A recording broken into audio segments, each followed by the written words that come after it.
Hello and welcome to this episode of ThePrint Mind Over Matter. Today I have with me Ila Kulshrestha, who is a clinical psychologist and whom I had spoken to earlier as well once when we were discussing about how we can be allies to the queer community, and if you have somebody who belongs to the queer community and they are going through something, how can you help them negotiate a lot of things that are happening in their lives. For today's episode, I wanted to talk about something that we may have suddenly seen on social media and we may not know a lot about, which is pronouns. You must have seen a lot of people write that I use he/she, or it might be anything actually. I'm just giving an example. It could be they. And sometimes people are not sure because we have used the word they in a very particular way. And people don't even understand that these are pronouns that somebody is expressing through which you are supposed to address them, and we sometimes don't respect them because in our heads it's not important enough. But these are not terms to be taken in a frivolous way. And why is it so? Ila is going to tell us. So hi, welcome again. Hi Tina, thank you. So let's start with the beginning. So what do pronouns do? Because now we have started to use them in a big way. They have come into conversations in the probably, at least in India, I would say in the last 3-4 years. Nobody before that would actually define. It was Mr. Mrs. That's it, more or less in government forms that too, right? Or he, she. So what are pronouns? How are we using them?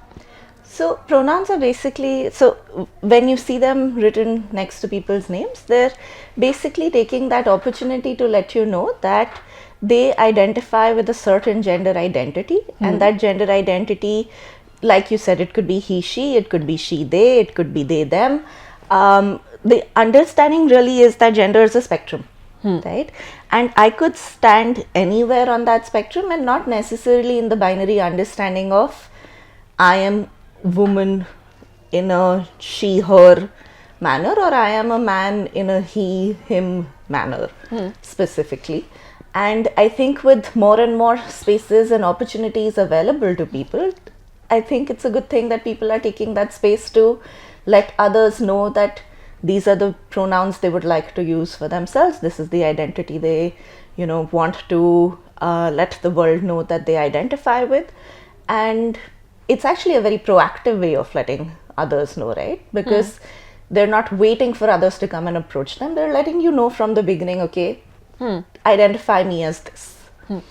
So I wanted to know, because this concept of misgendering is often very common, and like I said, it often began with government forms or school forms where you're expected to be one or the either. Yeah. Like there was no space for anything, and the battle is still on about what most of us don't even understand. Okay, what is third gender? Because the battles are still on. We are still not anywhere when it comes to even making certain movements. So in this kind of a scenario, what role does this play in terms of helping at least people who earlier may not have had the opportunity to say that I am not, I don't fall under the straightforward category that you identify with. I am different from that. So I'm wondering what kind of impact does this have? So gender comes with a lot of social expectations and roles, right? Right.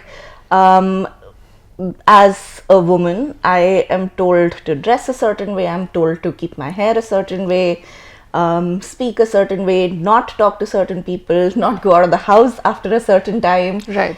A lot of like how we experience ourselves is gendered in society in that manner. And what people are now talking about is that when we talk about being a spectrum of genders or identifying as non-binary, we're talking about that it's not as straightforward as you'd like me to be. I don't want to have, short hair if you want to identify me as a man. I could have gender expression, which is how I show the world what I wear, how I talk a certain way, and still identify a specific other way. For example, like, a lot of times people, I've heard like some of my friends ask my other friends that, how are you non-binary if you like dressing in like a sari, say, right? And like my friend has like very quickly gone back and been like, so if I dressed androgynously, would you consider me non-binary? Because even with different gender identities, we're now starting to give them roles and say, this is how you must behave. Right.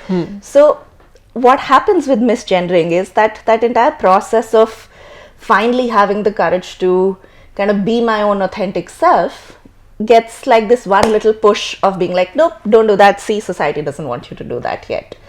And it can feel very violating. It can feel very almost like you're being asked to erase what you're trying to, let the other people know about you, to go back into fitting into the boxes that others have provided for you. So I want to also understand that when we are talking about pronouns, for example, like you said, that on social media, if you have certain accounts on certain spaces, that you can write that, I want to be identified as this. But let's say in a professional setup, sometimes, like on emails, you probably wouldn't be saying that. So we end up addressing people as sir, madam. That's how it's been going on. But I understand now that there is a more proactive initiative to sometimes ask people for pronouns. But I feel like it also comes from a space of, but why is it important? Or there's a sense of dismissal about pronouns. So I wanted to understand, if I'm genuinely not aware why pronouns are, I can just be clueless about things, but I want to know. Or maybe I want to go and ask this particular person that I see you've written they, them. Why do you need to be identified? Because like you pointed out, maybe otherwise I see them as very quote unquote normal, maybe they are, I see them as women. And in my head it should be she, but obviously they have chosen, and I want to genuinely know what was it. So what should that look like when you go from a spirit of actual inquiry, actual knowledge gathering, and actually wanting to unlearn, but you don't know the vocabulary to sort of have that conversation with somebody? I think it looks like exactly what you said. I think as humans, all of us, including whether we're trans, whether we're cis, doesn't matter. We all understand when inquiry is malicious versus when inquiry is genuinely to understand, so you can accommodate, right? When someone is being dismissive or malicious and set in their ways of being like, oh, you don't need this. You understand that, as opposed to somebody being like, hey, I didn't completely get what you meant. Right? It's okay to admit that we don't know and we're asking. It's also good practice, for example, when you meet somebody the first time, to ask them, hey, how would you like me to address you? Or what would you like me to call you? Because a lot of times our legal names may not be our chosen names. Right. So, for example, if somebody comes to the clinic to see me, I have a box which says gender, and it's just like a blank box. You write what you want there. I have a question which says, how would you like me to refer you? Some people write pronouns there, some people write chosen names there, some people, write a full sentence of like, what would that look like for them? It's about, can we be honest in admitting that we don't know, and we're all kind of navigating this unknown together in that sense. Because like you said, it's not mainstream culture yet for us, right? It also helps to offer your pronouns. So for example, if you see my profile written anywhere, or if I'm on Zoom, or if I'm like being addressed somewhere, I usually write my pronouns next to my name. It makes it easier for the other person to be like, oh yeah, my pronouns are this. And then they're not as hesitant because they understand that it is okay to say that to me. So sometimes you can invite that without really saying, hey, tell me, right? By talking about yourself. So since we last spoke about this, that, if you are somebody who wants to be an ally, who wants to be a friend, how do you? Because I have felt that, and I think it's a good way to start with yourself. And the same here, right? Like where you can simply understand where it comes from.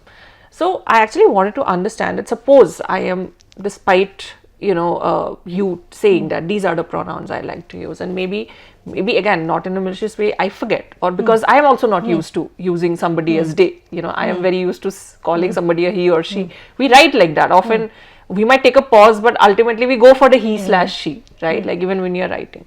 So, but if I know that this has a certain kind of impact, if I'm more aware of that, maybe I'll be more mindful, right? So I was wondering if you could tell us, or tell the audience, that how does it feel for actually a person that when we are constantly referring to them as in a way that is not something they would like to identify as, what does that impact actually kind of look like? So we have to keep a couple of things in mind. So when somebody is being misgendered, one is that we're saying that all of the effort they've made to let you know their gender identity has not been impactful enough for you, or you have not felt it's important enough for you to make space for. That feels very like you're being erased in that moment, or you're being invalidated in that moment. It's sort of like saying that I work really hard to, work on something about myself, and I come and I'm like, okay, now, Tina will finally see that I'm doing so well, and like I'm finally able to be myself, and then you don't pay attention to it at all. It's gonna make me question that did I really get that right? Like it wasn't so obvious to her. Like I don't know if and people with across the gender spectrum also go through a lot of gender dysphoria, which essentially means that I don't feel like the gender that I was assigned at birth. Right. And that can become really painful as a mental process, because here is this paper, here is society saying this is who I need to be, but I feel anything but that in my body, right? So there is a constant tussle happening within my own self. When people are misgendered, it kind of amplifies that tussle, because it increases that dysphoria to mean, see, the paper's right, everybody else sees it as that, why am I not getting it? Something must be wrong with me. As opposed to just understanding that even the person who's assigning you a gender at birth is doing it purely based on your external genitalia. That has nothing to do with your gender in a larger picture. Right? Your internal organs could look differently. You could feel a different way, which is why we talk about assigned female at birth and assigned male at birth. We don't say was born a female, was born a male, right? We say it was assigned because there is a human act of assigning it. It's not what you're naturally born with. And people over the years have understood that even like that is a spectrum. So I could have been assigned something, and maybe at the age when I hit puberty, they realized, oh wait, that's not how her body works, right? So that's the same thing that's happening when they're making all of this effort and coming up and being their true self, and somebody, without sometimes intending to, but it can feel very violent. I think one of the things about humans is that we can feel very violent and aggressive to each other, and I think we need to be aware of that.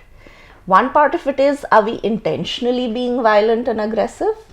Or the other is that, I could be carrying things and knock into you, and that's violence, but I'm not trying to be violent with you. Right. But do I acknowledge that? Do I fix it? Do I check, hey, are you okay? Did you really get hurt? Do I put that aside, say, no, your focus, can I first take care of you? Obviously, I didn't mean to injure you. And then go on with the rest of my business, because words are violent in that sense. So without intending to, we will say things, and we will sometimes be aggressive. I don't think we can completely stamp that out of ourselves. But I think it's about, in that moment, being like, okay, wait, I did this, pause. And being like, I know that your pronouns are this. It really slipped my mind, or I don't know where my mind was.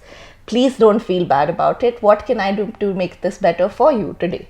And that in itself is like, oh no, wait, she wasn't dismissing me. She understood like what I am all about. Her mind was somewhere else. And then they can leave that incident on the side very quickly. Then it's not about them. It's about, oh, her mind was somewhere else. Right? So it's about being mindful, but it's also about being mindful of when we're inadvertently aggressive. So basically acknowledging and also taking responsibility, which I realize a lot of times we fail to do because we've been trained in, like you said, a very mainstream understanding. Coming back to what you said, which is very interesting, is about how medical science at one point of time was understood to be the be all and end all. And when it comes to, for the lack of better word, but I would quote unquote call it labeling, right? Because that is labeling in a way. When I'm saying that, sex of a baby, it's actually a label that's put on the baby's hand, male, female.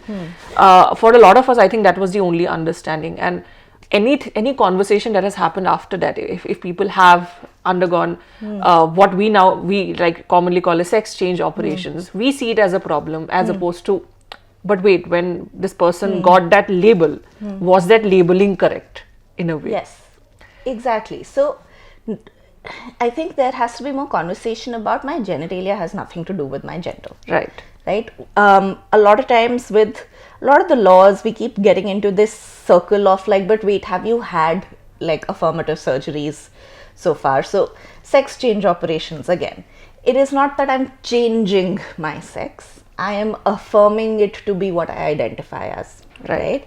So newer language talks about how these are affirmative procedures, Right, as opposed to change. I'm not changing myself. I'm actually okay with how I understand myself. I could align things to how they work best for me. So when we talk about affirmative procedures, they may be hormonal, they may be surgical, they're not the basis for deciding somebody's gender either. I don't have to go under the knife to be able to prove to you that I identify, let's say, as a trans man. Right? You see me as a woman and you're like, okay, you're saying you're a woman, I'll take it. Right? I don't have to go and show you that, wait, I went through the surgery Right. to be considered a woman. And that's the conversation that I think we need to repeatedly have with more cisgendered people, because there has become this like notion of that our gender is determined by our genitalia, which is not true, because when we're born, someone's just superficially looking saying, oh, aapko ladka hua hai, aapko ladki hui hai. But we also understand that biological sex is a spectrum. There are intersex individuals and a sizable population of intersex individuals. And again, we've done the same thing that we do with gender, where we said male, female, and third gender. Similarly, we say male, female, and intersex. But to understand that's a whole spectrum. Right. It's not a third category. It's you know, like not everybody in that dabba identifies as the same thing. Right. So it is about understanding that it is a spectrum, and that genitalia has nothing to do with how I identify myself. How I identify myself may not align with my medical procedures, but I'm still allowed to identify as that. So basically what we are sort of is that there has to be a change, a shift at least in the kind of language we use. Yes. There has to be a shift in the kind of thinking process that we have, like, and not just for people who are part of the medical field or people who are engaging with, let's say, the queer community daily. I think this education needs to be there even otherwise, because there is no knowing who are we hurting, who are we impacting in a negative way if we are using certain terms, I guess. So thank you, because this was actually, I feel, very informative for me, because I have been wondering that I'm pretty sure that my information is also to some extent limited. I may not have also had enough exposure about knowing, because I've grown up similarly knowing the he and she, and we often ask terrible questions to people, and sometimes I wonder if I was, if I was not this, if I did not identify as this and I identified as something else, this would be such an offensive question for me. So that's where actually this whole thought for me came out, to have this episode to understand better. And thank you so much for making it so simple, I think, for everybody to understand that it is not a simple error when you are addressing people not by their pronouns. It can have a very deep impact on how they view themselves, on their mental wellness. And I guess even if we can't do anything to make it better, we don't have to make it worse for people. It's as simple as that. Thank you for watching this episode. You can also leave your suggestions about any particular topics or themes that you'd like us to discuss. Thank you.